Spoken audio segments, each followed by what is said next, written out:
À la une ce soir, une série documentaire qui provoque une vive polémique en Belgique. Il s'agit d'une super production de la VRT, la chaîne publique flamande, une série qui a pour titre l'histoire de la Flandre. Elle fait un carton d'audience. Bonsoir Alain Gerlache, merci d'être avec nous en direct sur TV5 Monde. Vous êtes journaliste, chroniqueur à la RTBF. Pourquoi cette série provoque-t-elle une telle polémique, y compris en Flandre d'ailleurs? Il faut d'abord dire que c'est une série qui est très bien faite.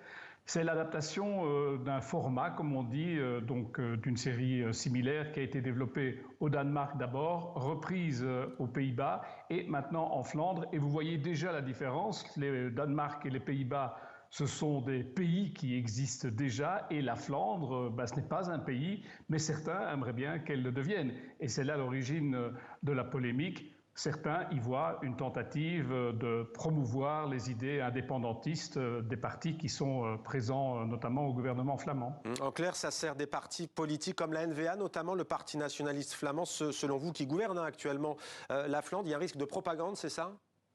Alors, c'est ce que reprochent les opposants à cette série qui estiment que, en effet, on veut faire primer l'identité flamande sur l'identité belge. En pratique, je crois que le public se pose un peu moins de questions, mais il peut être évidemment influencé par cette série. Il faut dire aussi que cette série, qui a coûté cher, a été très largement subsidiée par différents ministères, des ministères qui ont à leur tête un ministre de ce parti nationaliste. Et donc, ça suscite évidemment un certain nombre de suspicions. Oui. Mais Alain, pardonnez-moi, si la télé française, je sais que vous connaissez bien la France et que vous connaissez très bien la télévision et les médias, mais si la télévision publique française fait un tel programme sur la Bourgogne, l'Alsace, la Corse, le Pays Basque, que les régions que je n'ai pas citées me pardonnent, ça ne créerait pas de telles crispations?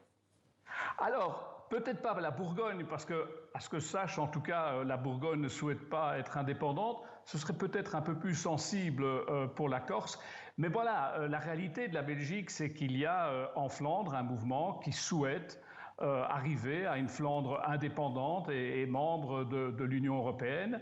Et il y a des élections en 2024, la campagne est déjà lancée et ce sera un des thèmes de cette élection. Est-ce que la Flandre veut vraiment se séparer de la Belgique ou en tout cas obtenir une autonomie extrêmement large qui ferait de la Belgique une sorte de coquille vide? C'est l'enjeu des élections, en tout cas en Flandre, et donc tout finalement est vu à l'aune de ce combat qui se prépare pour l'année prochaine. Alors juste une question pour finir Alain, on sait qu'en Belgique il y a parfois beaucoup d'humour. Est-ce que la Wallonie pourrait à son tour, la télévision publique côté francophone, pourrait aussi suivre l'exemple et répondre du tac au tac?